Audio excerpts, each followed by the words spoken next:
My first question was going to be, what the hell is wrong with you guys? But you are so many that I actually don't dare to ask that question. I didn't expect so many people traveling so far or facing the traffic of Antwerp in Belgium to learn about bad habits, actually. Now, your bad habits. Don't do that. The thing is, a few months ago, I have a developer in my company, and a few months ago he said, "Hey, I've seen something on YouTube.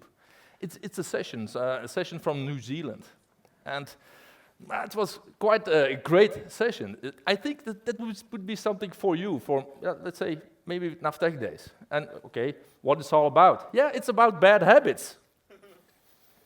And I was like, okay, thank you, colleague. So my colleague was thinking like I had a lot of bad habits. Now I don't want to believe that, so I turned actually to Vjeko. And yeah, I did actually. Be careful, and, careful what you say. We sat 5 minutes together and we had about 163 bad habits. And I can actually, I can prove that. This is our slide deck. And look at this number below. So if you were thinking you would have the first beer this evening, think again. I would like to ask you one thing before we continue, and I did this last year as well. With these lights, I don't see, we don't see anything of you, and so raising hand does not make any sense. So instead of that, clap hands once, and then at least we have some kind of picture on how many people are actually answering whatever question. Like, who attended the previous session about this new developer experience? And who liked it? As many people. It was exactly the same, right? And that's why we clap hands. Okay, I have a story for you. A few years ago, I bought a house. And it was not finished yet, so I wanted to hire a builder to finish it. And this builder came in for the first time. He said to me, "Oh, this house was owned previously by a builder himself." And I said, "Yeah, actually, you're right. How do you know?" Well, he said, "Often builders live in houses that are not finished yet." And that was actually kind of right.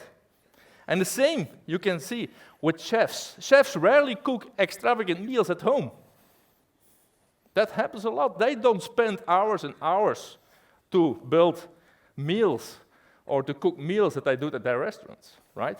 And maybe the same can be said about developers who recognize good practice, but maybe just don't put it into practice in production environments all the time. And then you see reasoning like, okay, how can we quickly fix this? Oh, just double the service, or double the amount of memory, or things like that. Well, does it work? I don't know how, but yeah, okay, keep it. Right? No. Now, developers develop bad habits because maybe first they practice reactive development. Do we recognize that? There is a problem, I quickly need to fix this. Or the unwillingness to pull on loose threads. Oh, what is this? If I would put this line of code in it, what would be the consequence? I don't know. Or I don't have time. Oh, most of you have time. Yeah, it is valid. Something needs to be fixed quickly, or being created quickly, or has been sold for 1 day, and you actually need to spend 10 days. This happens a lot, right? Yes. Oh, this is only test code. It's just a prototype. It will never end up in production environment. Yeah. And often, we as developers, we think like we create these kinds of prototypes, right? But often they actually look like this. They are not really always the same and not really always ready or ripe for production environment. They might serve that one cause that is tested, but not all the others that are expected. Frank did it. Frank, you're here? Is there a Frank? Okay, that's good. There was no Franks because Frank will have done a lot during this session. But that happens a lot. I didn't write this code, somebody else did, right? So, yeah. It is considered low priority. That is not really important, so I do not have to spend time on this. Actually, most of the developments we do is not life-threatening, but still, if we do this for a number of years, the product might be full of these non-life-threatening, low-priority solutions, which makes your development or your solution be kind of a complete solution of low priority. It's not a good thing. Management keeps prioritizing silly rubbish things that stops people from doing their job. Now, everyone? Yeah. Of course. Development and management, that will never be a happy marriage. It is just a fact. But what about project managers? The one in between. You know what they say, right? Project managers think that 9 women can make a baby in 1 month. Simple mathematics. And it's not the case. I can tell you I tried 3 times. Anyway, why is it important to ensure that you don't do these things? Well, first of all, you need to be able to maintain your whatever. Your code, your solution, your product, your customer. You need to be able to maintain it. You need to be able to read it. And not only you need to be able to read it, someone else needs to be able to read it as well, right? No, I'm not right. You need to be able to extend it, or someone else needs to be able to extend it, and not like this, decently extend it. You need to be able to upgrade it. Kids like upgrade. Customers like upgrade as well. Do we like upgrades? Oh yeah, do we like upgrades? Okay, I wouldn't have expected that actually. But we need to be able to upgrade our solution. Support, we need to be able to support our solution. Actually all kind of like the same, but as such you can come up with an infinite amount of reasons why you should not do the things that we were talking about. So, let's talk a little bit about bad habits of Vjeko. Did you do it? What? Man. No, I don't want to take that. No, I don't want to take Then I'll that. keep it. So then you start. Okay, so this is a bit of speed dating of bad habits. So we have a few that are a bit longer and a few that are a bit shorter. This is quite short. You see a lot of people trying to run in this picture.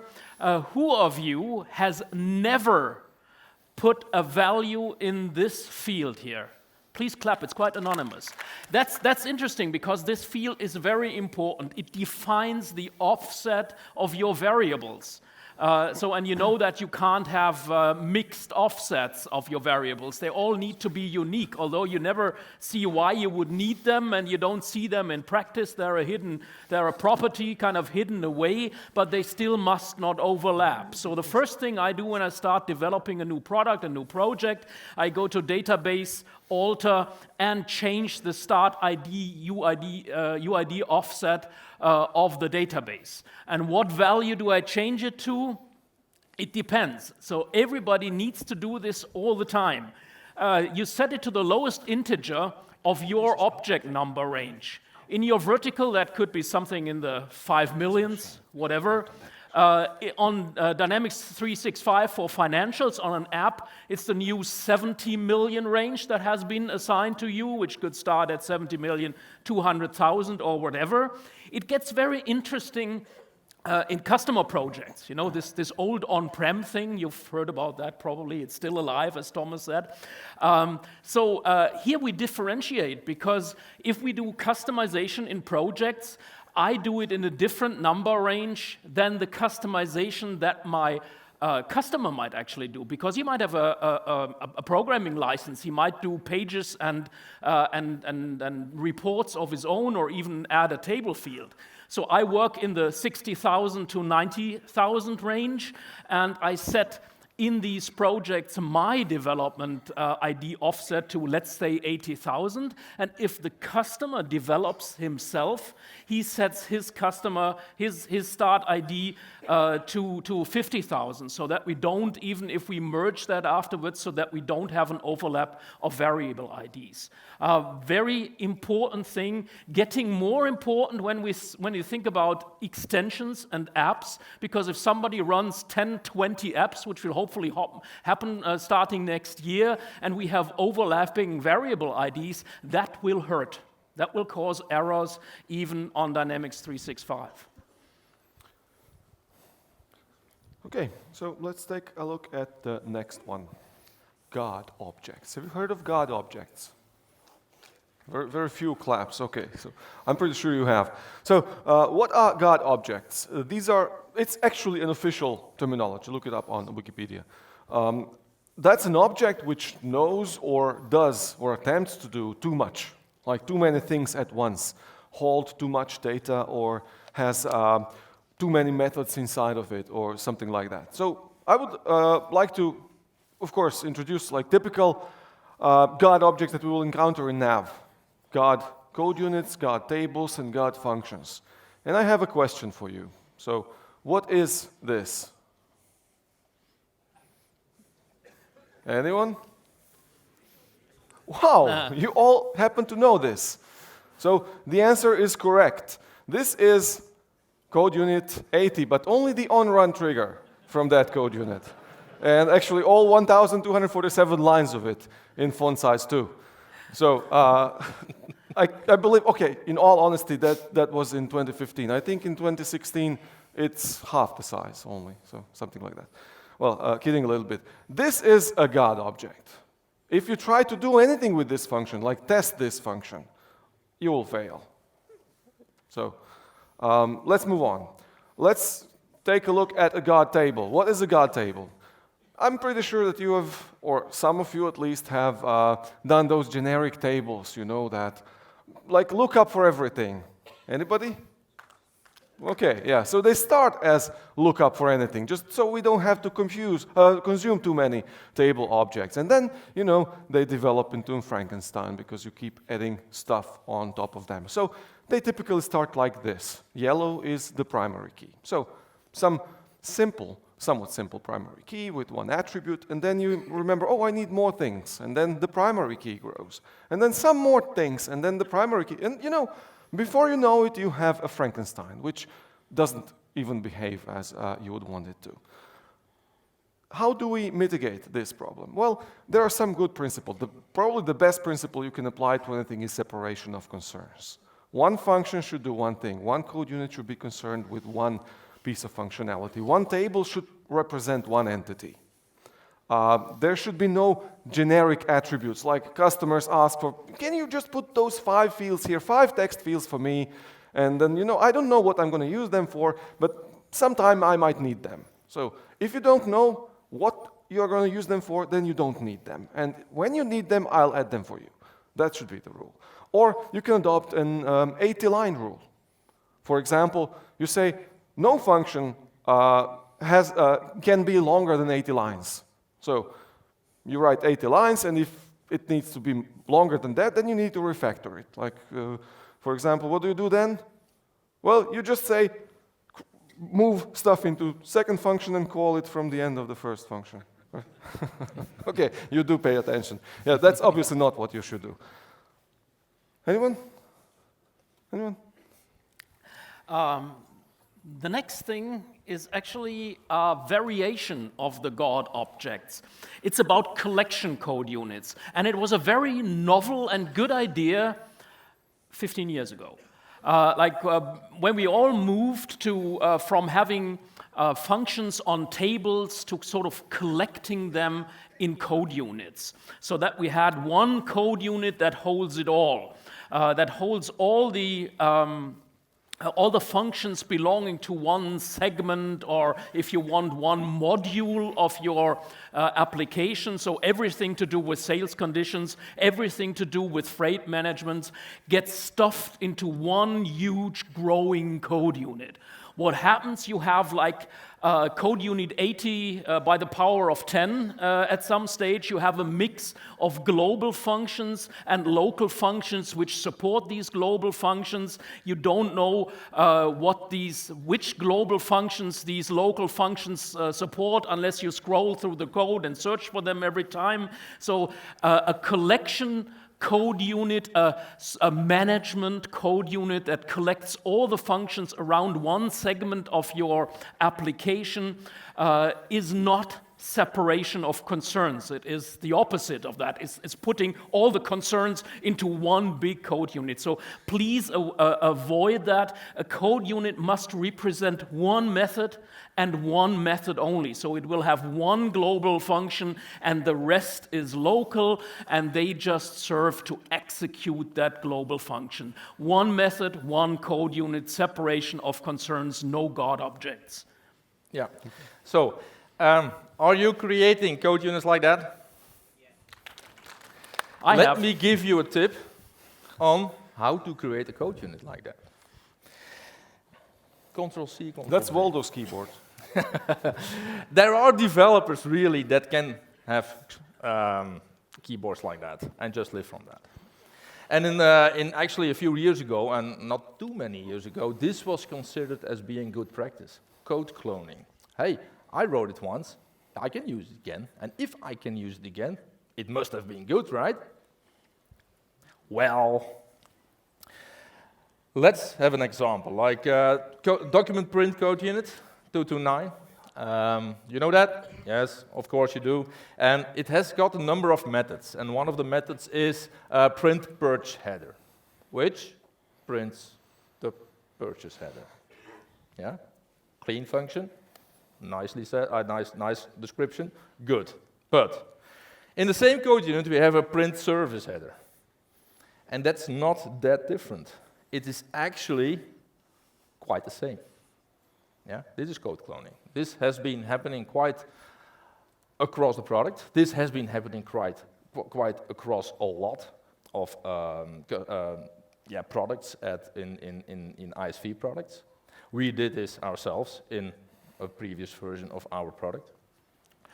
And to elaborate on this example, this is actually still the same code unit, but all 12 methods, which does all quite the same, and with a slight difference. Now, this is a version of an old version of our product, which contains about 8 more of these methods, all copied, all slightly changed to for our specific need.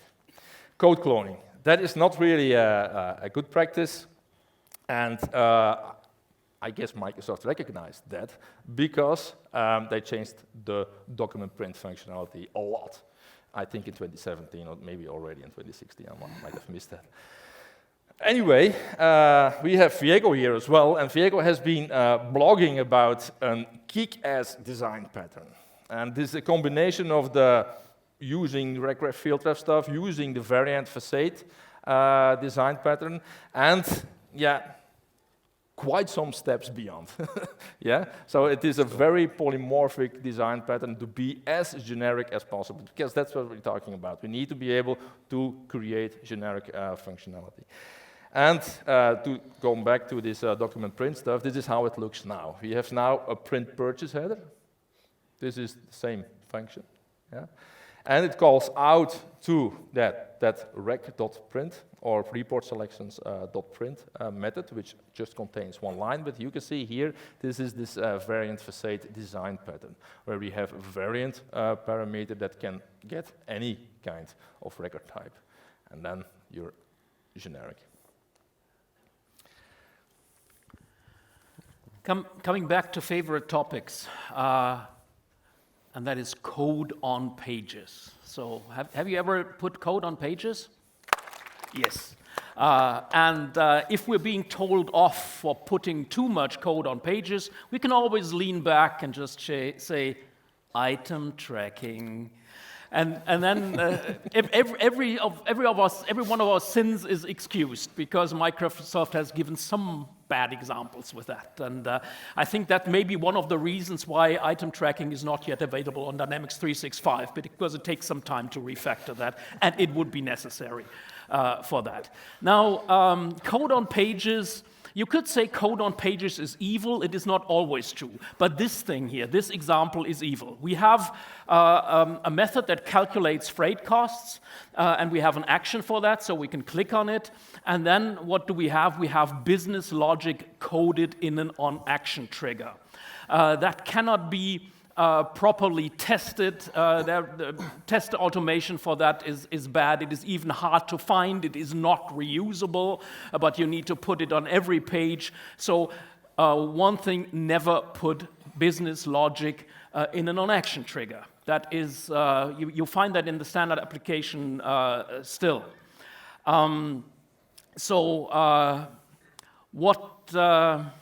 Oh, we have that here twice here. Okay, so what you do is actually, if you need to run a method, run code from an on-action trigger, you point to a local function on the page so that you clearly know which methods are being executed on this page and do not need to go through all of the action triggers to find out.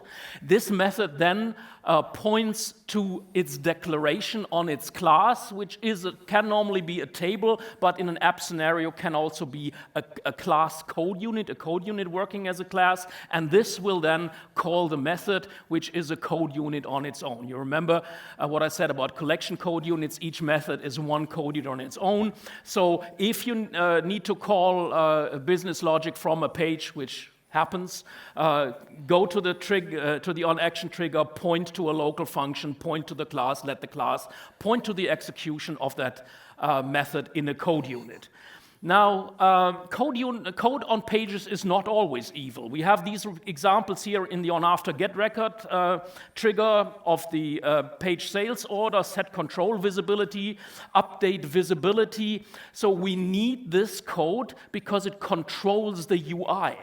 So if it's not business logic, but if it's code that controls the UI, it belongs in the page. I mean, we cannot even handle it in another way, but it's quite okay to control your UI with code on page. It's just not okay to run business logic or code business logic on a page. Also, the on-validate, it's a variable. The dimension code is a variable on the page, so we need to handle that with code on the page. General strategy, business logic must not be coded on a page. Avoid any coding on action triggers if that does more than pointing to a local function. Code which triggers business logic by invoking a method on a class is fine, of course. We need to do that.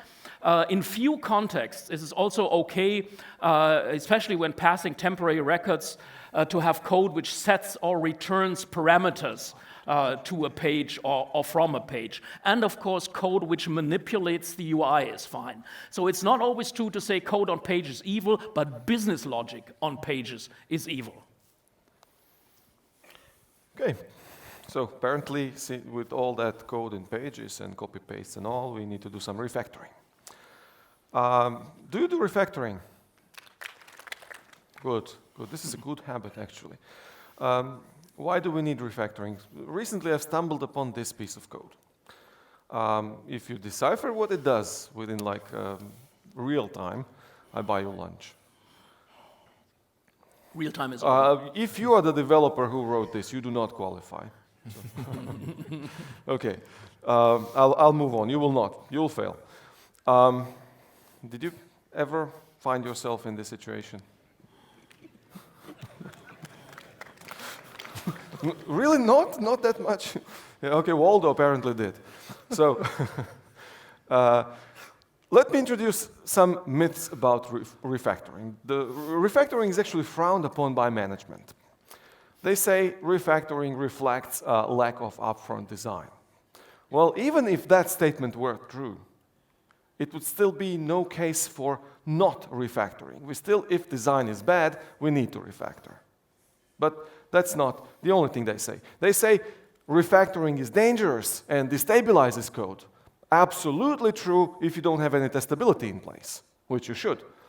So, or absolutely true if you do not know what you are exactly doing. So it's not really dangerous. Also, they say it's a waste of resources. Can you just not get it right on the first go? Why do you need to go back and refactor and all? Why is that necessary? Or if it works, don't mess with it. It's good enough. Well, it's not. We do need to refactor. So do not be like this guy. Yeah. He may not refactor, but we need to refactor. Why is refactoring important? Because no amount of planning can be substitute for code writing. There are things that you will figure out while writing code, some specifics of algorithms that you will figure out while you are in the middle of it, not before. Also, refactoring is actually a very important part of the red-green refactor cycle in agile programming or test-driven development. So you need to do it. This does improve design. It finds bugs. If you go back to your code and read it once again critically while thinking, what can I do to improve it? You will not produce more bugs. You're more likely to actually find existing bugs. Of course, refactoring will make your code more readable, more understandable, so that when the next guy comes and takes a look at your code, they do not find themselves in that situation where I was when I had to decipher that piece of code, or when Waldo this morning was looking at his piece of PowerShell, like, what is this? So clean it up.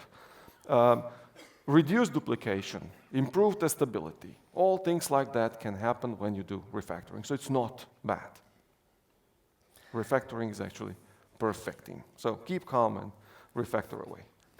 Yeah, but in a way, I can understand that refactoring is not always the top priority in your organization. Remember that slide on the management part. Management might prioritize different things. And so maybe it's a good thing to also give some names on the quality or on the way you code. So let us do that. What do you think? What quality of code I'm talking about here? Spaghetti code, right?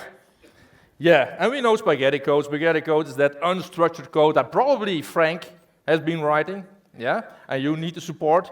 Unstructured functions, everything may be in that one code unit of Gary. Very undocumented, insanely documented, might be the case as well. In any way, spaghetti, something you just do not want to dive into. And maybe the software looks fine, but when you enter it, it is just one pile of junk, right? It's that kind of code that you measure in the number of what the fucks per minute. Yeah? So, talking about spaghetti code, we might want to talk about something else as well, like lasagna code. Lasagna code is when you are layering an insanely amount of times. Like, you can call it AX code as well, for instance. But I didn't tell you that. Here's one example. Now, this, I don't want to believe this is an insane amount of layers, but still layers. Gary has been talking about layered development as well, but where we, as our bottom layer, our method code unit, this is kind of like the same, where on bottom layer, the method code unit, but on our page, we have the top layer and we go down. Yeah? Layered coding. Do not exaggerate, but still, it is a good practice at some level. And then again, I'm still hungry. What is this? Ravioli code. Object. And in this case, we're not talking about layered code. In this case, we're talking about modules and putting stuff in an insane amount of modules.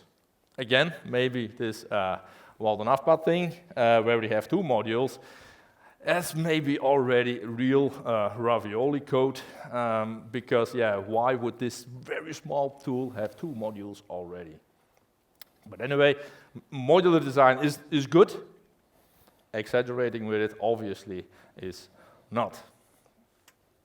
Any But, other dish that you Belgians have, like, I like meatballs, for example, is the meatballs? Spaghetti with meatballs, why not?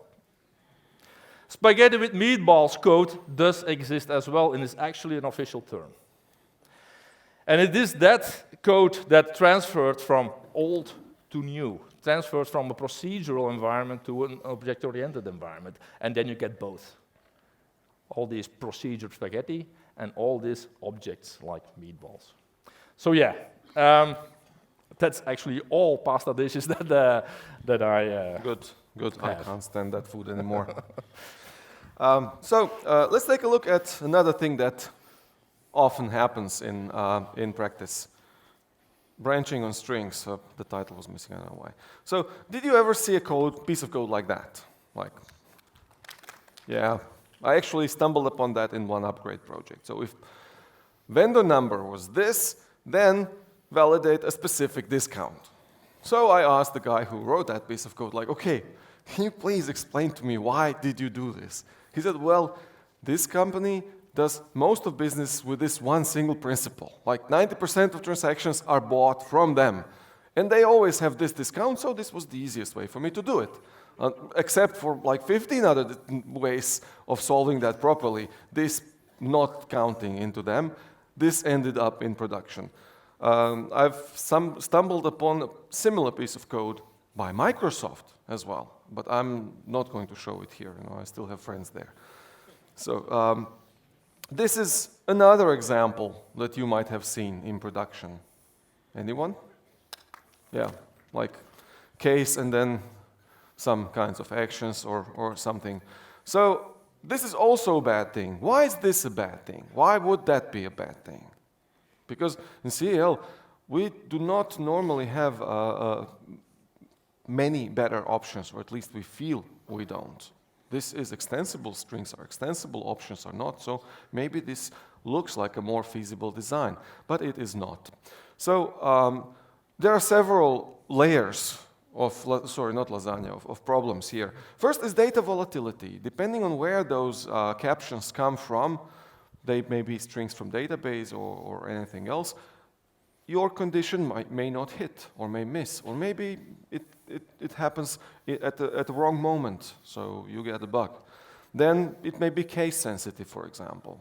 You create a piece of code which expects that string that comes in will be code, and it actually comes as string, it's not uppercase, and there you go, and you've failed to check on that. Or it can be multi-language, so you test in Danish, and text comes in Spanish, and suddenly you have a problem. And finally, last of all, but not the least of problems, is it's hard coding. We don't do it like that. It should not be how we should make or test conditions inside of code. So if it's absolutely necessary, use constants. So this is example. It was brought to my attention that it might not be the best practice, and I do agree. So instead of constants, use functions.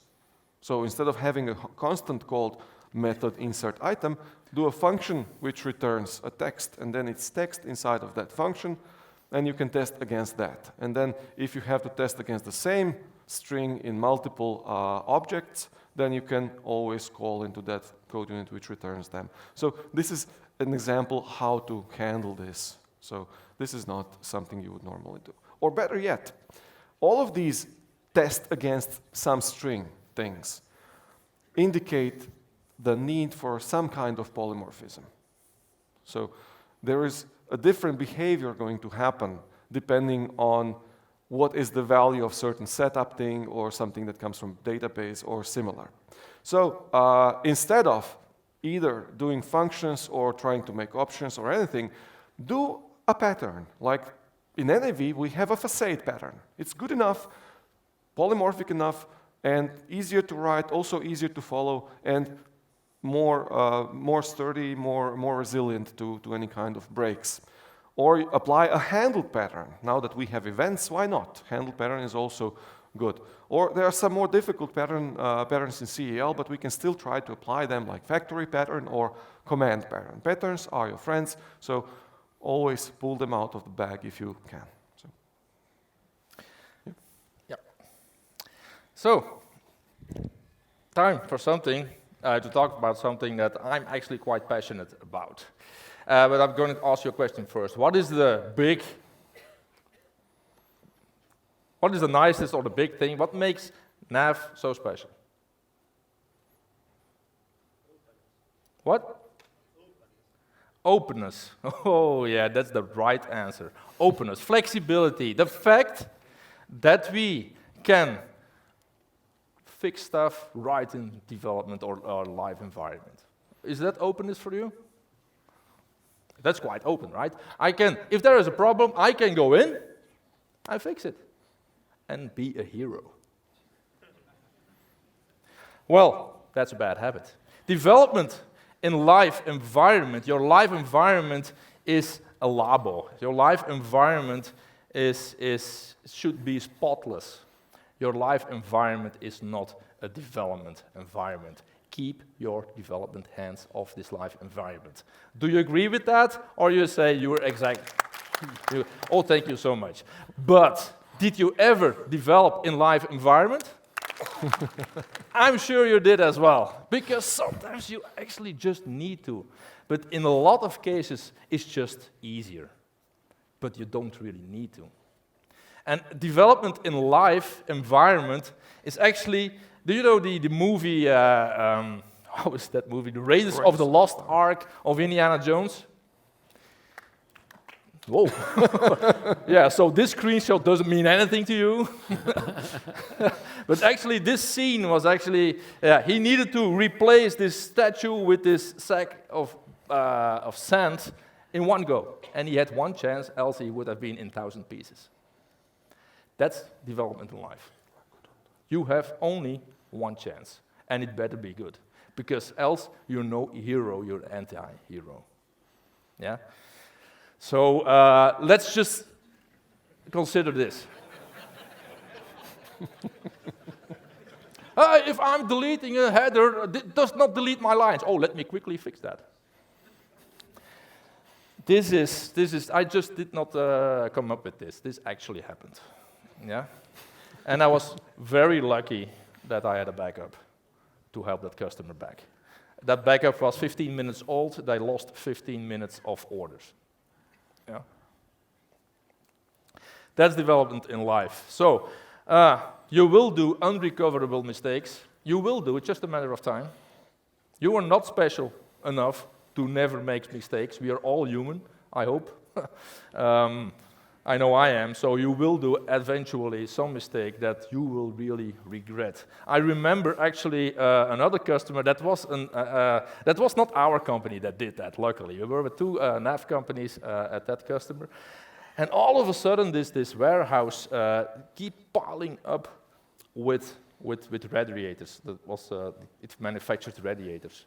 And what was happening? It was piling up with radiators. We are manufacturing these things, and it was make to order, not make to stock, but it's manufacturing these things, and we don't know where it comes from. Well, one mistake. That other company was taking not the remaining quantity, it was taking the quantity as being what had to be manufactured. Oops, wrong field. 15 million euros that cost. So you only have one chance.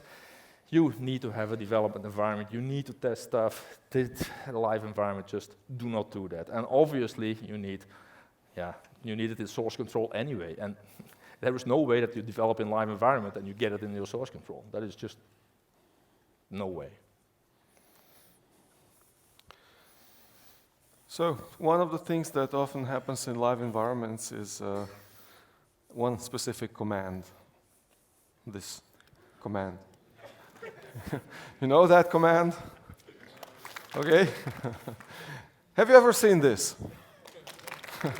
Okay. So what do you do when you see this? Let me tell you what you do when you see this. You do exactly what it says. It says use the commit function to save the changes before this call. So it tells you what to do, so you do that, right? And when you do that, you know what your code looks like?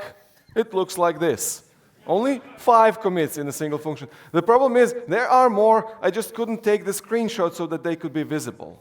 There are 5 more, actually. So things like that do happen, and this is a problem. So of course, I'm not trying to say that commit is an invalid thing to use. There are valid use cases for commit. Why do we have commit in the first place? To release the resources. So yes, if we have some situation where a lot of resources are locked, maybe we should think of how to release them as soon as possible so that whoever else needs them can take them for themselves. Especially like in long-running transactions, you could do this commit. Let's say after every posting group has been posted, you commit. Or after every one item has been adjusted, you commit so that other people get a chance to work with.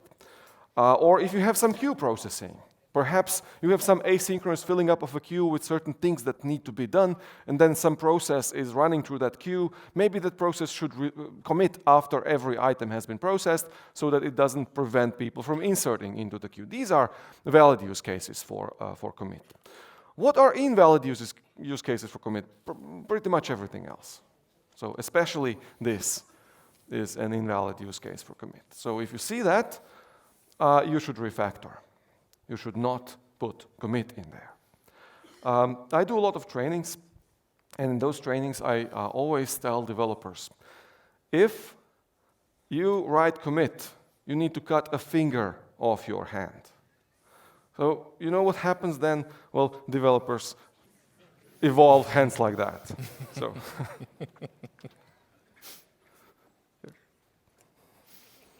let's talk about. Let's put my microphone back on. Let's talk about posting. And let me, before we start, let me wisecrack a bit. This is a scene from one of the most famous Renaissance frescoes. You can find it in the Brancacci Chapel in Florence. This is a fresco by a guy called Masaccio. And what do we see here? This is a scene from the New Testament. And we see one of the disciples paying one of the tax guys from the king, from the government, if you want. And how do we know that this is not just a private transaction, but really paying the governor? Because it's being posted, and that's why the post is there. This is a wordplay that even works in Latin, and it still does. So this is an indication that official authorities are being paid, and the amount gets posted later on. This is by design here. So let's talk about posting, about 2 topics when doing posting. One is doing additional posting in the background. For instance, if with a transaction, be it a shipment or an invoice posting, you additionally post some planned cost or whatever other stuff in the background. And then we talk about the posting pattern, the general posting pattern, and what can go wrong and right there. Additional posting. I have seen this setup quite a lot of times, and even people in companies that I've been working for have done that. You want to allow some additional posting in the background, and of course what you need to do, you need to let the user define a general journal template and a general journal batch name to which he posts the additional stuff. Is that correct? Clap your hands. Okay, it might be, but in like 95% of the cases, you don't really need it, because in most cases you should not fill a general journal and have the user post it manually. On no account should you insert general journal lines, then post them in the background and then delete them. Because you look at what is happening in code unit 80 and 90 and similar code units, you only use the general journal line as an argument table, like in 80 or 90, but you don't need to fill the primary key for that. 80 and 90 does not write to general journal lines, it just fills it. And then you also don't need a general journal template name and a general journal batch name. You don't need to insert that. It's just being filled in the background, and the primary key is left completely blank. But I've seen that happen like the way I've shown it here with the user needing to specify a template name and a batch name a lot of times. One other background to this is you don't want to take the blame for posting. You just want to create physical journal entries and then have the user post it himself. So whatever goes wrong there, it's the user's fault. Very clever strategy, but especially on Dynamics 365, especially in an app situation where you have untrained users who wouldn't know that they need to go to a journal after they've done a transaction and post that because it has not been posted yet, this becomes increasingly invalid. So if you do additional posting in the background, just do it within the transaction and don't kind of blame or put the blame on the user to define a journal in which you write any lines that he needs to post manually. And as I said, if you don't, if you post it like in Code Unit 8090, you don't need that. Let's go to the posting pattern. And I think we all know this and have seen this. You go from a document to a ledger entry finally, and how does that work? You don't kind of post the document line immediately to the ledger entry, but either you go to a journal line directly and from the journal line to the ledger entry, or you have an invoice posting buffer in between. Why do we need that invoice posting buffer? Because in some transactions, again, 8090 and similar, you don't post line by line, but you sum up a few of these lines and then transfer them to the journal line. That's the general idea of how posting works in NAV. And I think if you've added a field to a document line, let's say a sales line, and you want it to appear on the item ledger entry or the general journal entry, you have done that a lot of times. You have faithfully put your new field in the sales line, promoted it through the journal line to the ledger entry line. I hope that's what you all do, don't you? Yes, of course you would.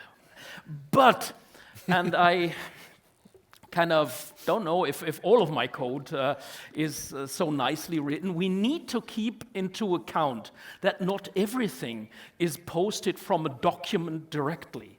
So whatever you can do from a document, you should be able to do from a journal as well without having the document up in front. So you should be able to just go to a journal line, post it, and get the correct ledger entry. And if you've added if you've added logic or a field to the document line which goes through, you need this field to be visible and this business logic to be available on the journals as well, so that you can post it without needing to go to documents. That's quite important, and in some cases neglected. Have you ever kind of neglected that as well? Come on, be honest. Yeah, thank you, thank you. I would give you all a T-shirt, but there are too many. Also, there are not, okay. There are too few T-shirts, not too many people. Also, what I find, we are pretty good on improving orders. Like if I do new business logic, I do it in order, in a sales order or purchase order, and I really code it very nicely and diligently, and everything looks good. But I tend to neglect the other documents. I even tend to neglect the invoice document and the credit memo document, and sometimes the logic needs to be there, but in a slightly different form, so I say, come on, go through orders and forget the rest, there's too much work. Same thing is with return orders. You might get back what you've posted, so the logic needs to be there in return orders as well, and you need to ask yourself, do I need to prepare for that logic, maybe in quotes and blanket orders as well? Is that business logic already present in these documents, these document types, so that it gets taken over when you create an order from a blanket order or an order from a quote.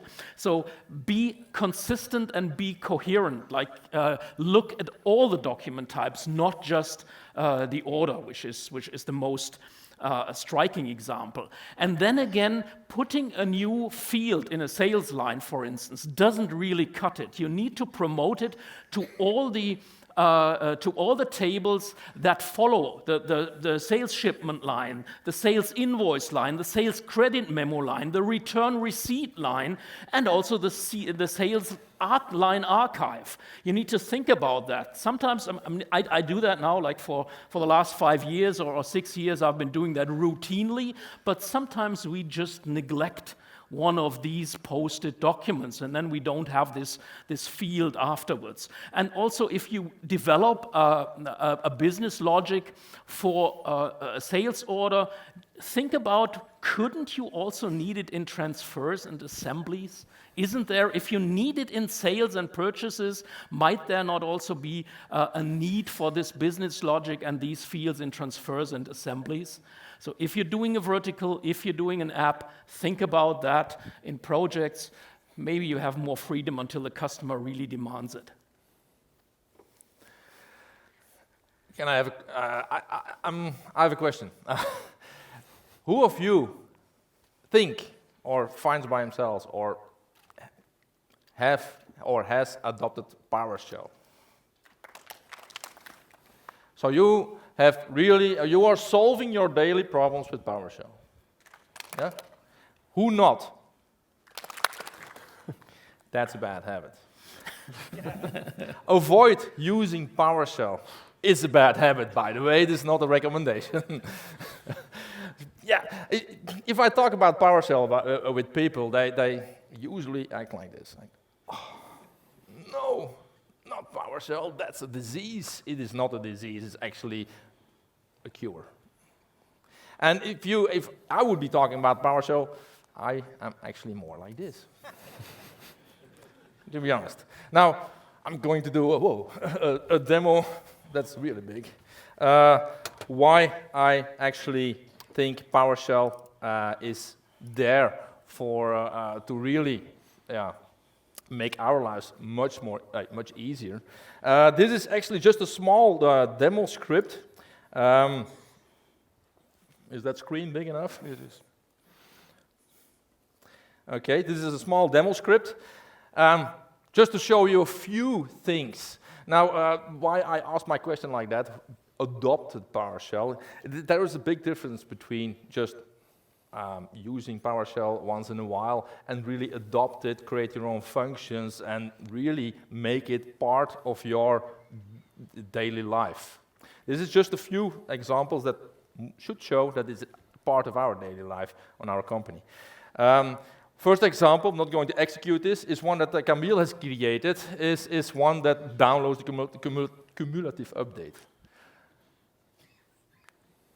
Kind of easy, right? So just imagine that you have a function from the moment that you read anyone's blog or Microsoft blog that says, hey, there's a new cumulative update, enter. It starts downloading. Yeah? Or maybe a service that checks that every day. Yeah? And then you come with a second function that creates from disk download an ISO file, a DVD, something that you can work with, install, use at your customers, whatever you want to do with that. And then you have another function, a third function, that says, okay, I can install from this ISO. 3 functions. You download and you're already installing. Or that fourth function that says repair. Repair. Why would I ever want to repair my installation? Because NAV doesn't break, right? Well, repair is quite interesting option. When you want to upgrade to a new cumulative update, you have 2 options. You have a few options. You can just uninstall your previous installation and just install the new update, or you can get all these files and replace your server with these new files and your clients with these new files, or you can repair. Simply repair with a new version of the DVD, and it will replace all your service tiers, all your clients for you.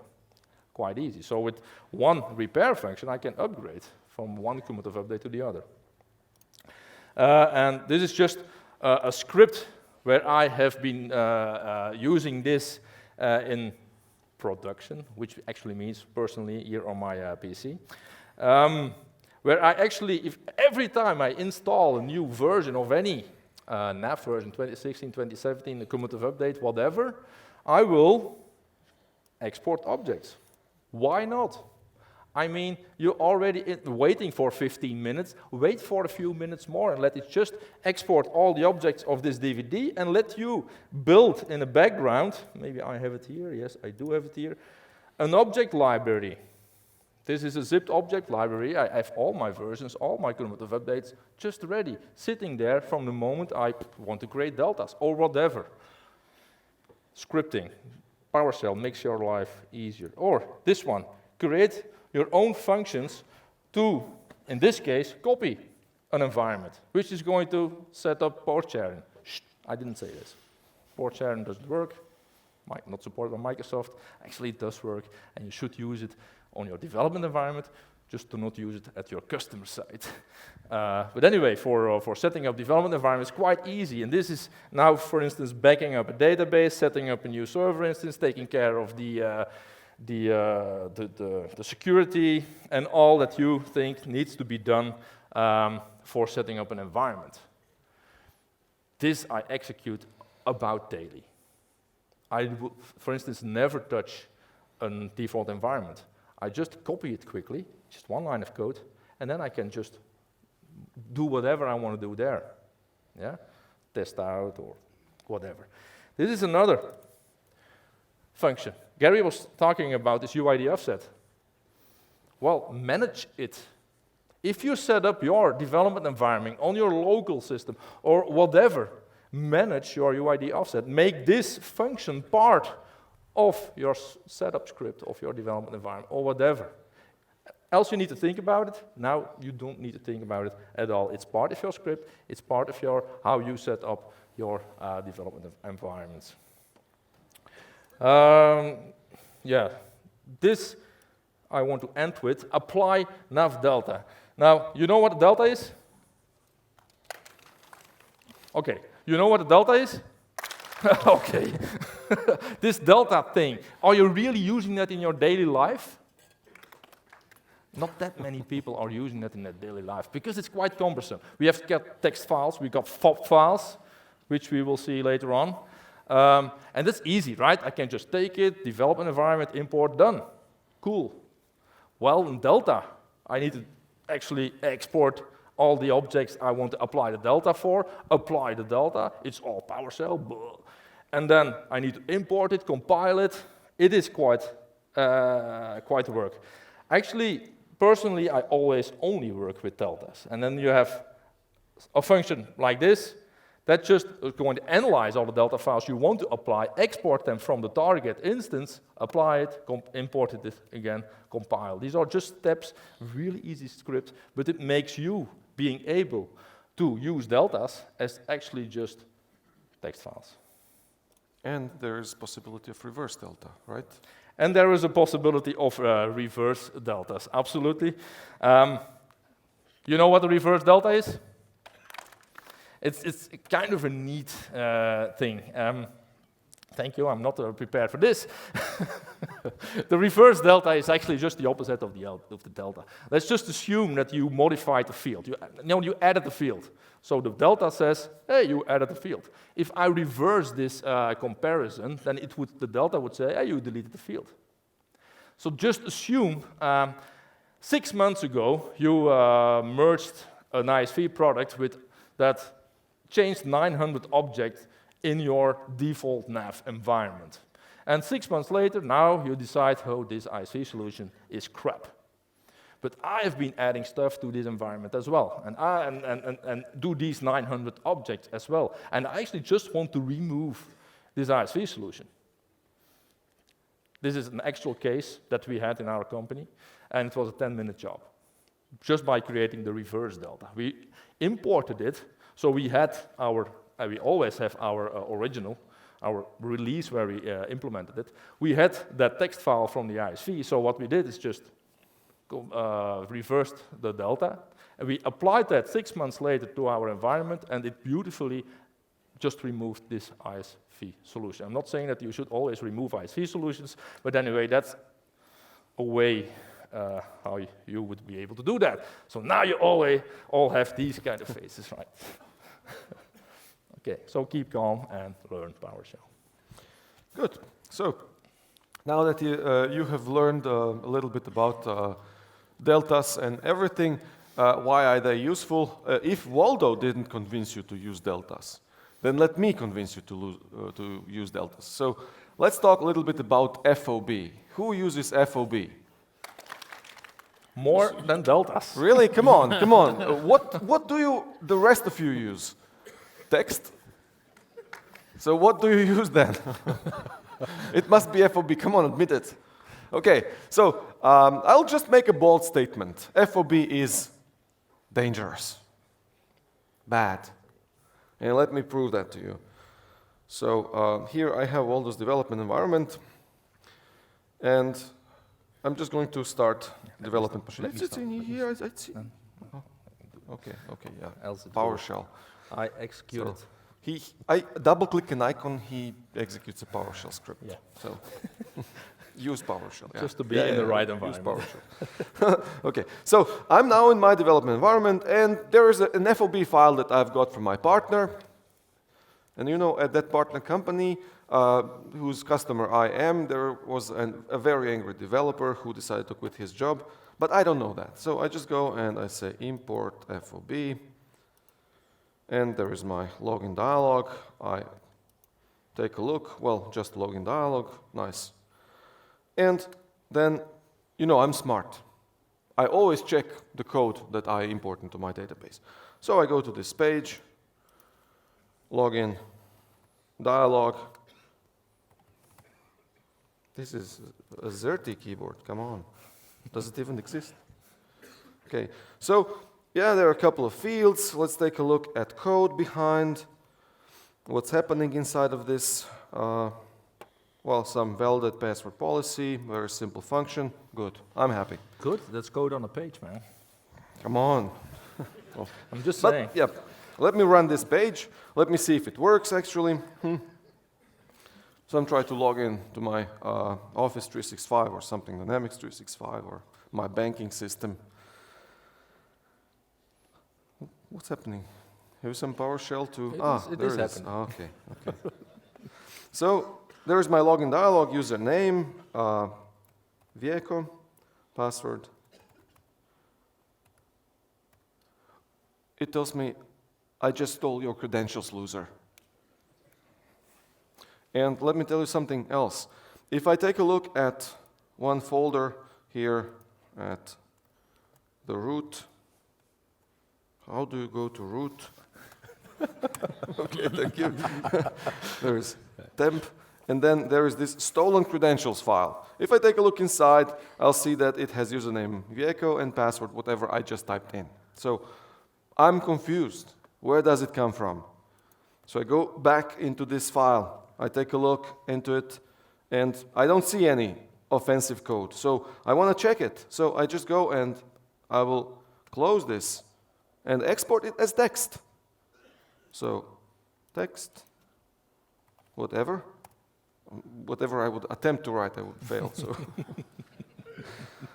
and then let's take a look at this text. And if I try to search for stole, I cannot find this text, I stole your credentials, loser, and it doesn't use any fancy .NET Interop or anything like that. The code is just not there. So where does it come from? Where does this piece of code come from?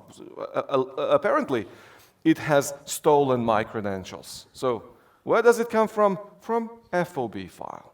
Because you can put anything into FOB and hide it from unsuspicious users. So FOB is not what it looks like. What you import into your database is not necessarily what will execute. And that's why FOB is dangerous. So if FOB is dangerous, what then? Well, we can handle text. We can always ship text files with FOBs. We can use text files if at all possible. We can compile. If I was smart enough to compile that object after I imported it, that would have solved the problem. But you do not always compile things. So that's why my recommendation here would be do what real ninjas do, like Waldo. Use PowerShell. Take PowerShell and handle deltas. And you will not have problems such as that. And do not download any FOBs from our blogs, you know. Too late. Well, yeah. Waldo pad. Now you said that, you really make me happy. I mean, come on, he's using PowerShell. Next topic. Let's consider this. Of course. Who agrees with this? Let me reread it, actually. Do you really agree with that? Who agrees with the bottom part? It cannot be stolen, that's good. Who agrees with the top part? Okay, there are a few people that actually agrees with the fact that real programmers don't comment their code. Code commenting. In a way, you could see it like deodorant. What do you mean with that? Well, code commenting is a little bit like hiding your code smells. Hiding the fact that your code is actually not structured enough. So it's not structured enough, so let me put some comments. So I explain what the structure should have been. Yeah? So that's why I always say, don't comment. If you should comment, that means that your code is actually not structured the way it should be structured. Now, take this example. Seems like a nice function. It's a little bit more than 20 lines, but anyway, a little bit. It is not a nice function. Not because it's commented, but the comments were quite needed. We have quite some nested things here, like nest number 1, nest number 2, nest number 3, nest number 4, nest number 5. This is not good practice. And you could have done it a little bit like this. This is the same code. First view on it is like, oh, okay, I need to find my way here. Actually, you don't, because actually you only need to be able to read the first 3 lines. That is the structure of your code. The rest is just like local function that is executing it. The readability is on top of your method. This is actually a method, an example of a method code unit that Gary is talking about. Let us take this example. It is Dutch to begin with. I hate Dutch. I like Flemish. I hate the fact that it's not English. It should be English always. And yeah, this is really a production environment. That is a really long function, and there was only one solution that was documenting it because no one was able to read the bloody function. And yeah, you see what happened. Now there's more comment than that there was actual code. Another. And what is this? This again is production code or a real code from an example. I don't just spit this out of my sleeve. And what this does, yeah, what you see here is actually what could have been seen as source control. This is putting stuff in comment because you actually don't want to lose it, or tell someone else that the previous version had this line of code and now it doesn't anymore. Who does this? So actually the same question would be, who does not have source control? If you have source control, you don't need to comment your code like this. Your source control comments your code like that. There, you will see that the line was deleted. And you have like places that have been commented 3 times. I mean, come on. Another example. Unwillingness to pull on loose threads kind of thing. Oh, I do not want to delete this. So I just put an error there, and if the error would pop up, probably the customer would contact me and, well, There are a number of reasons to do this. A simple compile would already have given you some information on what would happen if you would delete this.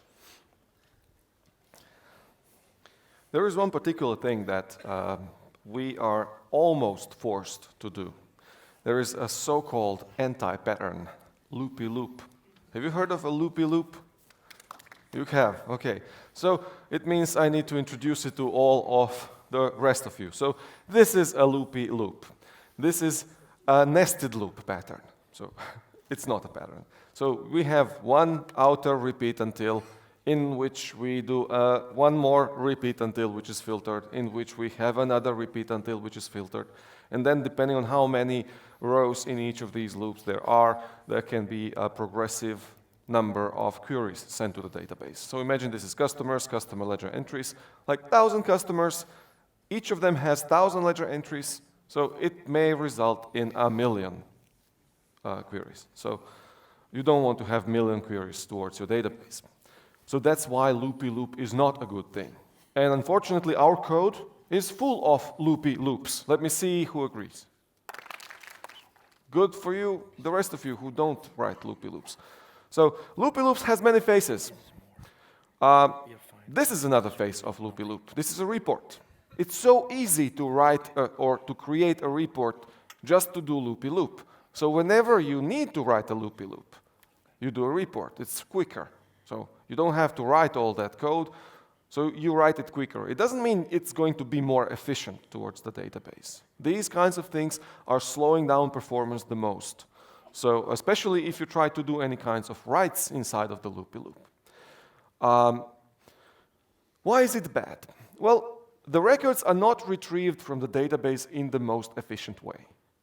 You take one customer, and then for that customer you send a select, give me this customer's entries. Then you get them. For these entries, for each of them, give me detailed ledger entries. And then you may do some more, like you may try to look up, let's say, item ledger entries and whatever. It is endless.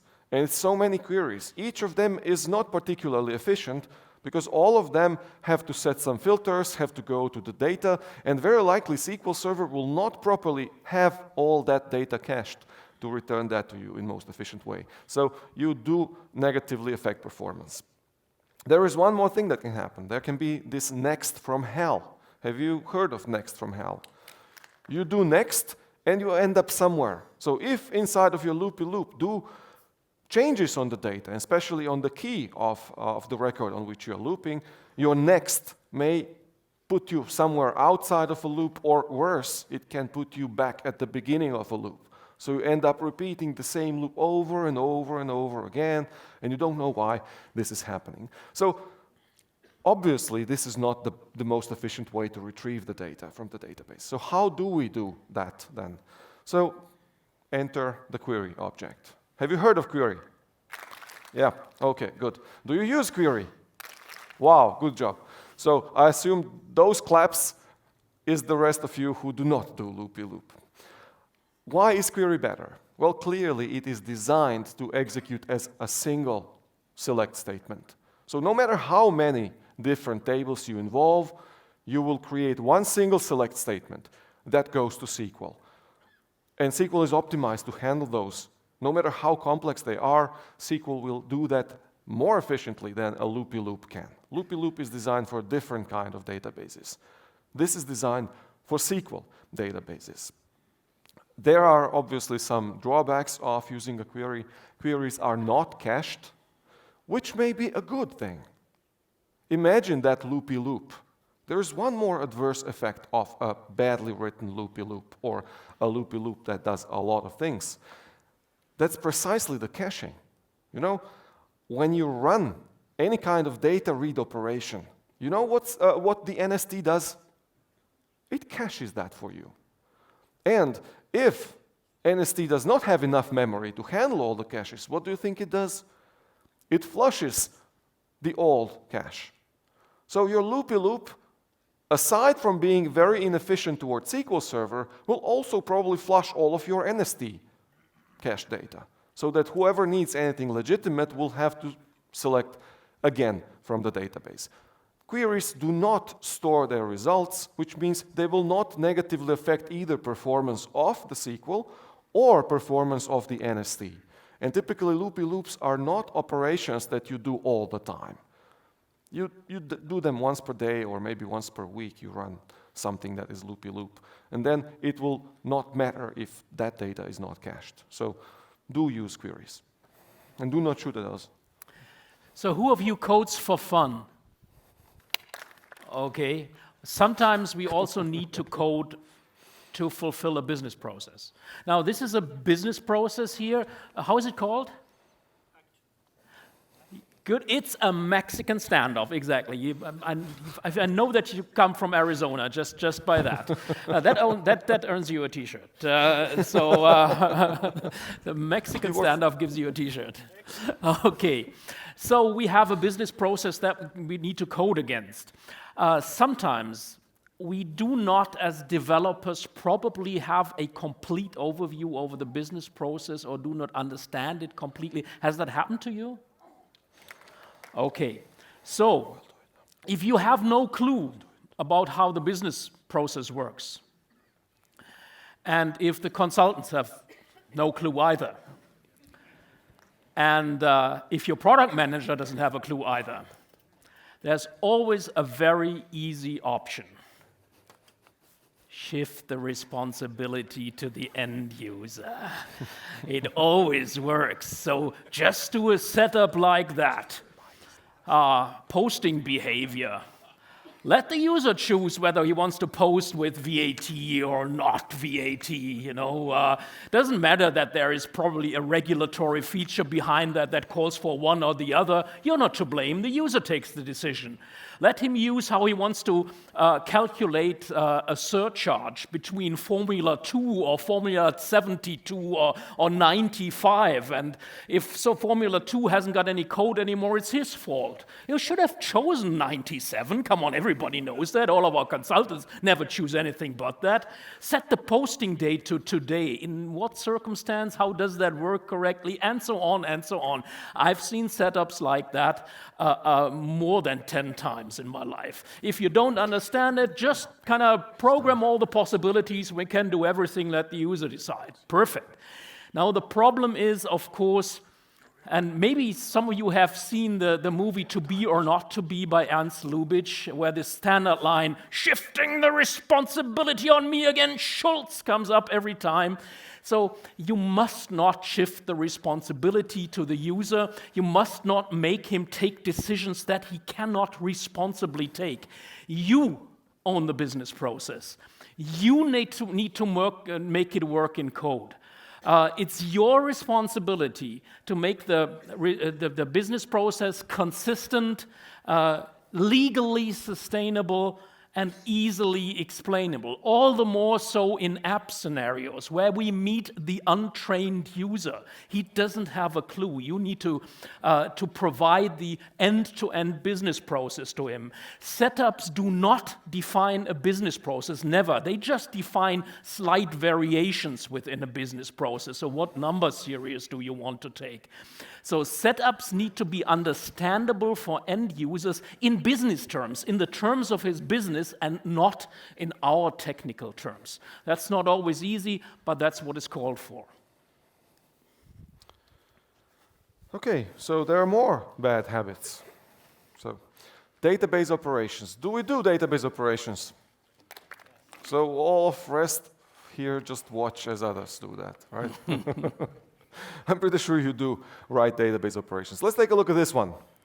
You should not do these unless, of course, absolutely or totally necessary. Why? Do you know why? Do you know why these are not the best way to write things? Yeah, okay. I assume you don't need to say it, just clap your hands if you know. There are very, very few hands who clapped. So it means the rest does not really know what happens. Well, these are dangerous because they execute immediately against SQL Server. So if you do them in a, what did I say, loopy loop was called that thing? Then it will be thousands after thousands of insert, modify, or delete that go to SQL Server individually and come back individually. And that's a lot of ping pong happening between NST and SQL. So if you do not absolutely need to know the result at SQL Server right now, then do not check for that. You know, what can make a database operation such as this fail? Why does insert fail? Because of primary key violation, right? So, you know what? Let me tell you something. Primary key violation will happen in 5 minutes after the loopy loop has completed, as it will happen now. So, if you send it now, you gain nothing. So, when you run a big loop of operations and you do not ask for if not insert or if insert, then all of them are queued and executed as one big batch. And what would fail at the early moment will also fail at the late moment. So no different behavior will happen. You don't really gain that much. You just think that you do. So this is why you should not be doing those. Of course, unless you absolutely know why you are doing that. Judging from the number of claps, I'm pretty sure you should not be just writing these. You should just abandon this practice. Finding stuff. There are many different ways how you can find things. Well, the first piece of code is probably not what you want to do. If customer find first, then repeat until. Well, if you find first, then you find first. You do not loop after finding first, because this is sending two select statements. The next one may be better, cust find minus, and then repeat until. The last one may be the best. However, this is not always like that. You should be aware of what does one do and what does another do. This middle one, it's not really obsoleted. And you know, it's really not find first. It means more. What is the difference? Find first, again, does not equal find minus. Find first selects the top one. Find minus does not equal find set either. Find minus reads the first batch. And then if you do a loop over that first batch, and if there is a chance that you may exit before this first batch is consumed, there will be only one fairly small query to SQL Server with small set of data. And then if you exceed that initial batch inside of your loop that handles that data, then it will issue another statement to server and select the remainder of the data. This is efficient selecting of the data. Find set, you do that when you really know that you will go through the entire set. So you send a find set and you get all of them back. So these are subtle differences, but can make for a significant performance difference. So these are use cases that I've just explained. Pay attention to these. If you want to see if there are records in a table, how many of you do this? If not, customer find first, then exit. Okay, so you learned your stuff.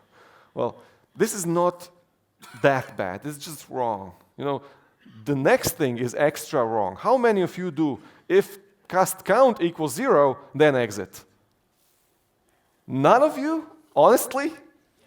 Good job, good job, good job. Let me skip that altogether now, because if you really don't do that, that's good job. That's extremely bad.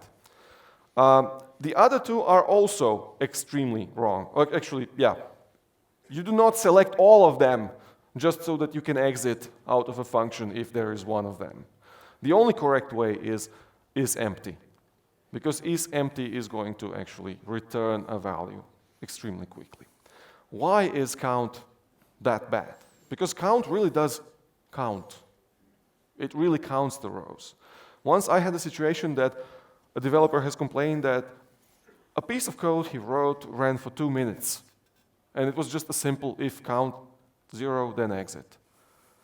And then he said, yeah, but there was a filter in there.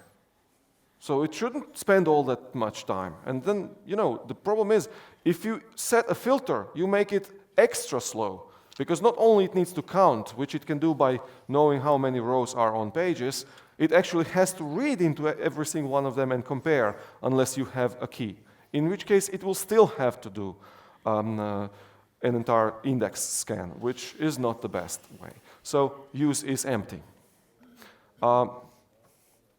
There was one more slide here. I don't know what happened to that slide. You hid it. Actually, yeah.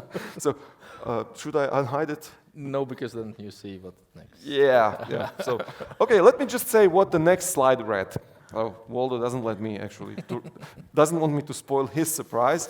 So the next slide had two examples of code. First was document set, sales header set range, and then document type, and then sales header set range document number, and then find first. That is a bad variation of sales header.get something. Why is that a bad variation? Do you agree that it's a bad variation? You should all agree. Yeah. Probably on SQL Server level, they will behave almost the same. There is one subtle difference, though, which also bubbles up all the way to CAL. That's that if you do get ignores filters, any filters, whereas retrieving find first will not only apply those two set filters or set ranges that you have done, it will also apply all others that you may inherited from somewhere else, which may easily result in a bug. So what you believe is getting is not in fact getting. It's simply filtering the data. Also, it's wrong because it hides the intention of a developer. So whenever you see that, you suspect there is some filtering. Instead, use get whenever you can. Good slide, by the way. Best slide ever, man. Yeah. Go ahead. I do apologize. Suspense now. I do apologize about the amount of questions that we have, but I'm not stopping. I've got a question for you. Do you actually care about security? Do you really care about security? Actually, there are a few people that don't care about security here. And in fact, my next question would be like, if you do an implementation, or how many of your implementations do have, all users have super? Quite a lot, right? I see it in a lot of implementations that I have, like super as being like default. Security is being considered as being low priority. Yeah, let's implement this first, let's put every user as a super user, and we'll see afterwards. And this afterwards might be like after 3 years. This is a very common thing that I see quite a lot. Now, security is still something else. If we execute code on NAV, which user is executing the code? Does anyone know? It is the user that is set up on the server instance. Yeah? That user is executing the code. Now, last year, I don't have the time now anymore, but last year I showed you an example that is actually perfectly possible to insert code or to execute a code unit. I'm even able to write it in PowerShell, upload it with PowerShell as being a code unit, execute with PowerShell, and what the code does is creating a user. And if you set up the NST as being a local or a global admin, I can create myself with just development access, a local or a global admin. This is really not a good practice. You should not set up your NSTs as any kind of admin, not a local, not a global, yeah? Because they are out there. And we are out there, right? That actually concludes our presentation on the bad habits. And I would like to give you actually just one key takeaway. And that is actually something that a very good developer in my company always says to me. He always says like, Guy, you're not completely useless. You can always serve as a bad example. So, yeah. It doesn't say that really, you know. I've got something fun. We have been asking you a lot of questions. Now it's time for you for asking questions to me. So who wants to ask a question that I can hit with this? There's a question. Oh, come on, this is not a challenge. So I've always heard or been taught that, and I'm talking about the find minus versus find set, that if you know you're going to have a relatively small data set, use some find minus, and if you think you're going to have a big data set, use a find set. Can you... Actually, that's not exactly what I said. So what I said is the crucial difference between find minus and find set is that find minus will select a smaller batch. So it will actually go to SQL as 2 select statements. If you remember, up until version, I think 2015, maybe some specific cumulative update that I missed, there was a setting in the database option which asked you the batch size, and it was, I think, 50 or 60 rows by default, something like that. What it meant is when you do find minus, that's how many rows SQL will select. It would be select top 50 or 60 or whatever you put there, and then it would do that as a first batch. And imagine you do some kind of update, you select customers, and then if customer this, then exit loop. In case you do that, there is likelihood that that will happen inside of the first batch. So you don't even need to send the second batch to SQL. So that's why that optimization was there. In 2016 and newer version, this setting is gone, which doesn't mean that you do not have that control. It's now that NST watches over statistics of the usage of different tables, and it will tweak the number, the size of the batch that goes inside of the first select statement, depending on which table you're selecting from.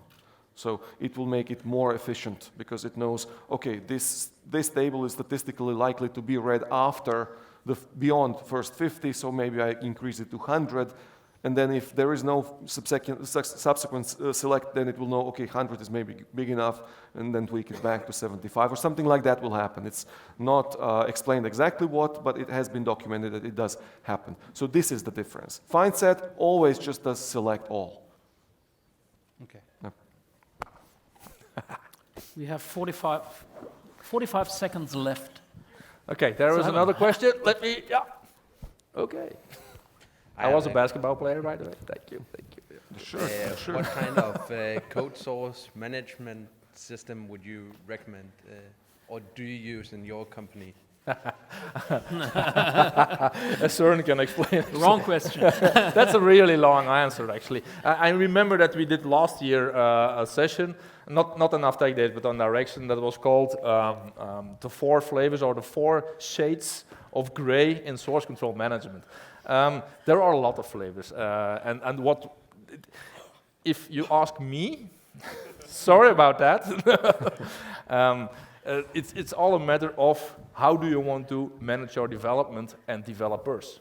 Do you want to have your developers as having an isolated development environment, or do you want to have I mean, if you have 15 developers, 15 development environments, and then manage that some way, or you have a centralized development environment.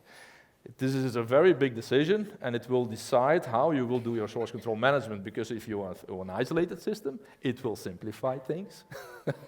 But if you have like a central system, if you're an isolated system, you need to manage these development environments. You need to manage these UID offset that Gary was talking about. No. So, yeah, tomorrow there is a session on source control management, which will give you, I hope, a very good explanation on how. Still decentralized development is state of the art. Now don't contradict.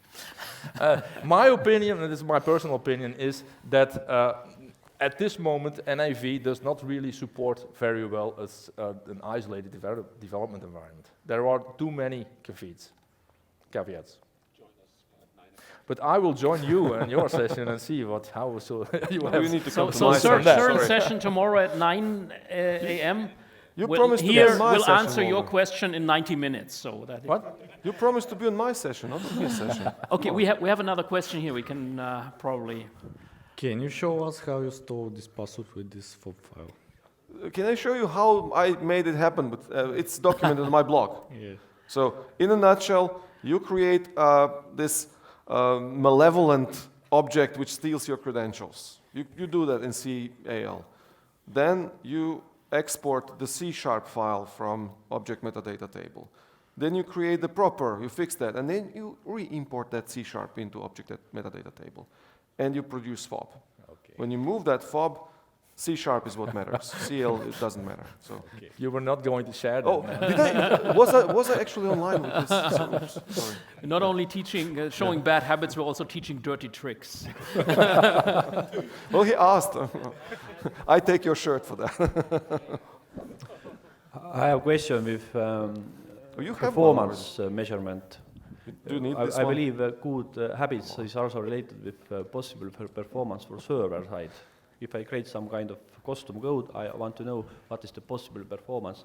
What is your suggestion to measure the performance on the server side for my own custom code? Thank you. Yeah. So if I understood your question correctly, it is a very good habit to also measure performance, right?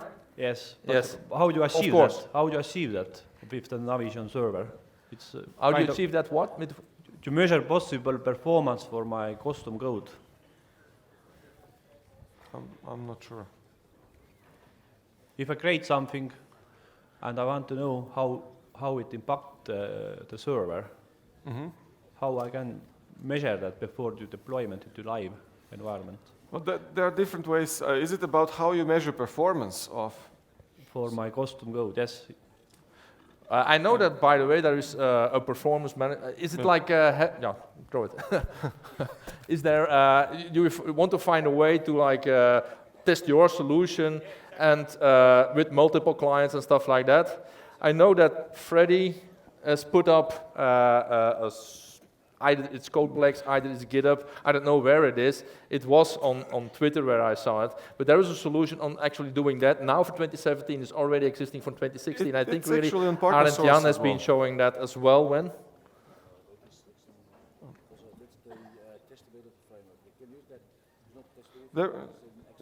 Yeah, it's an extra tool in Visual Studio that. Yeah, the performance toolkit. Anyway, it's created by Microsoft as being a side project. It's not really that, but it's on GitHub. If I'm in GitHub, yeah, yeah. I don't know the URL, but I can find out and just contact us. Then I will do so. Any challenge? I want to throw this like on the second. They didn't even clap. So There is one. Yes. there's a question.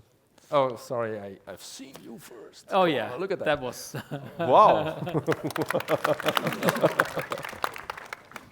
I don't get the ID stuff, the change ID on the setup, because if I use the 50,000 and you're using the 50,000, it's not the same.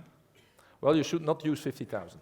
How do I know? We are working on different company, but maybe we can use Well, you should not use 50,000. Let me start with that, because 50,000 is like we all use that.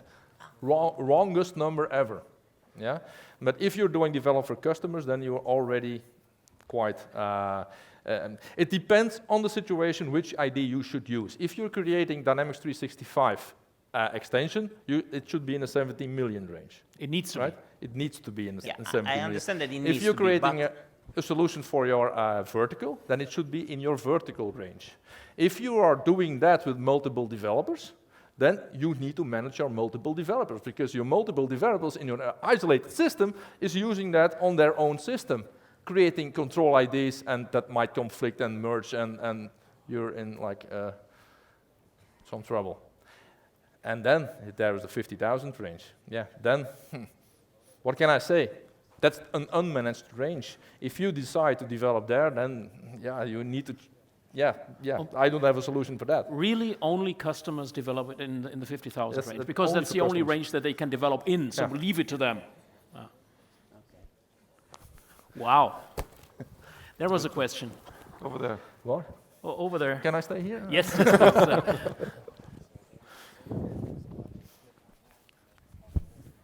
Thank you. It's not so. Thank you for all the good examples of bad habits. I can supplement with bad habits more that I often missing, and also in Navision code. That is that particular functions, particular codes, especially code units, often missing the permissions to read or insert in particular objects or tables. That means if the object doesn't have the rights to set in particular tables, then you are not able to set up a permission set with only indirect access control, and that makes it difficult to control the permissions of insertion of different tables and different data in the system. Yeah, absolutely. And actually, a bad habit is not to worry about permissions. I Like agree, a lot of developers, like junior developers 20 years ago, they just never care about permissions, and they say, oh, well, then let them have the permissions like explicitly. But there are some permissions you should handle in a code unit. And if you have a collection code unit, as you say, then you probably need to kind of give all the permissions to like a lot of tables, which should not be what you want to do. Thank you. I have no more t-shirts. There is a question up there. That's a challenge for me. Dive! Step aside. Everyone down! No, actually, can you pass this? I have a mic. That's good thing I do not. Do we have that on tape? You are completely useless. Just- Vjeko. No, I serve as a very bad example. So. Just two quick Did I questions. hit someone in the head? I got a mic. I have a mic here. Oh, can you pass it over up there? He has a mic. Okay, throw it I back. have a mic. Just two quick questions, please. Oh. Regarding the UID, I remember very I'm a better slightly catch. reading somewhere that if you remove all the UIDs in a text file and re-import, you get them renumbered. Is that something you remember or know anything about? If you remove all the UIDs, I never tried that. It's a bold thing, but we will. I've actually never dared doing that because you can kind of if that doesn't work, it can mess up your system quite efficiently. I'm thinking of kind of effect it may have on page customizations, because page customization, stuff that is stored in user metadata and profile metadata. If you remove control IDs, it could seriously affect the validity of all data, all customizations stored in there.